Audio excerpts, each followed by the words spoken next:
చెప్తాను. శ్రావణ్ గారు ఈ రోజే ప్రమాణ స్వీకారం చేశారు, ఆన్ ది వేలో ఉన్నారు. ఒక కొద్దిసేపట్లోనే, ఒక 5 నిమిషాల్లో మనతో జాయిన్ అవుతారు.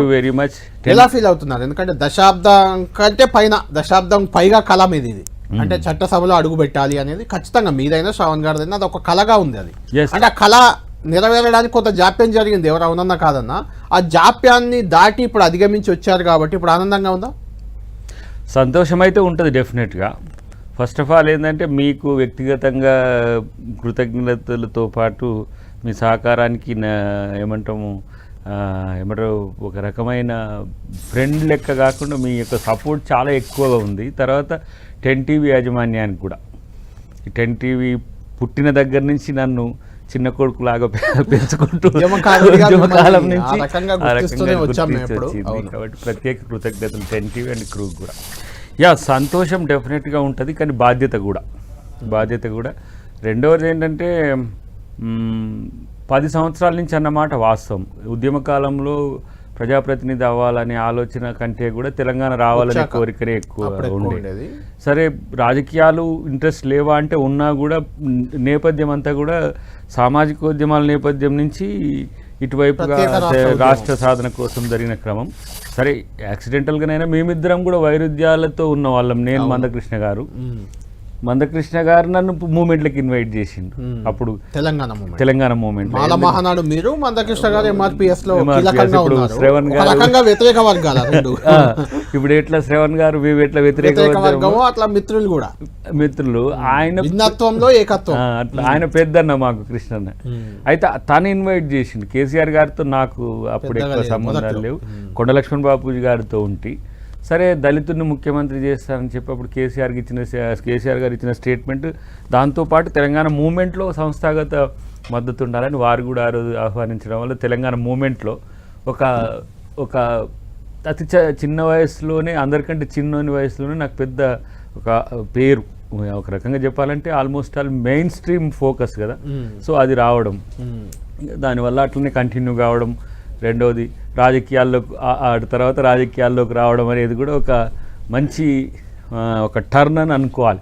సో సామాజికోద్యమం, తెలంగాణ ఉద్యమం, రాజకీయ ఉద్యమం, సో ఈ 3 దశల్లో మరి అవకాశం ప్రజలు ఇచ్చిండ్రు, పార్టీ ఇచ్చింది.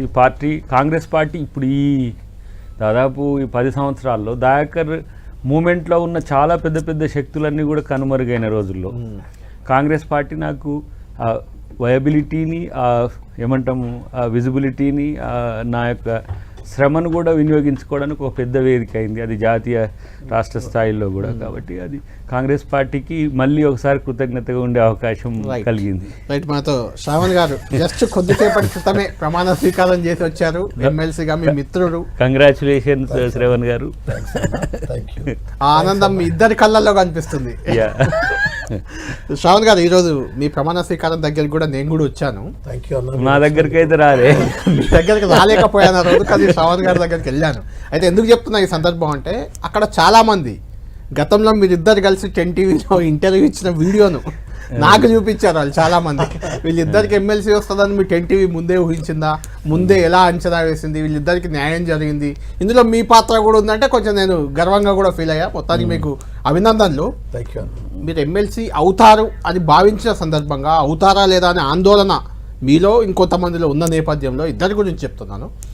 మనం ఒక ఇంటర్వ్యూ తీసుకున్నాం, అప్పుడు మీరు ఎమ్మెల్సీ అవుతారా నమ్మకం ఏంటి అని నేను అడిగిన ప్రశ్నకు మీరు ఇచ్చిన సమాధానం కొంచెం ఇంట్రెస్టింగ్గా కనిపించింది. మీరు ఇద్దరు మాట్లాడింది ఒకసారి అది చూద్దాం. మీరు వచ్చాకే వీడియో వేద్దామని ఆగాము ఇప్పటి వరకు, చూడండి.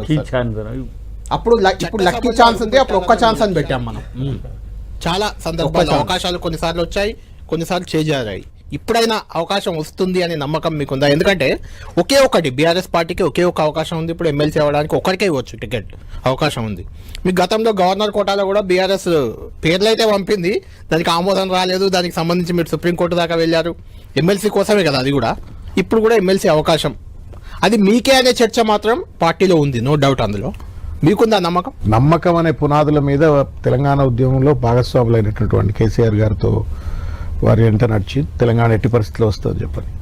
So entire political journey of mine was based on hope.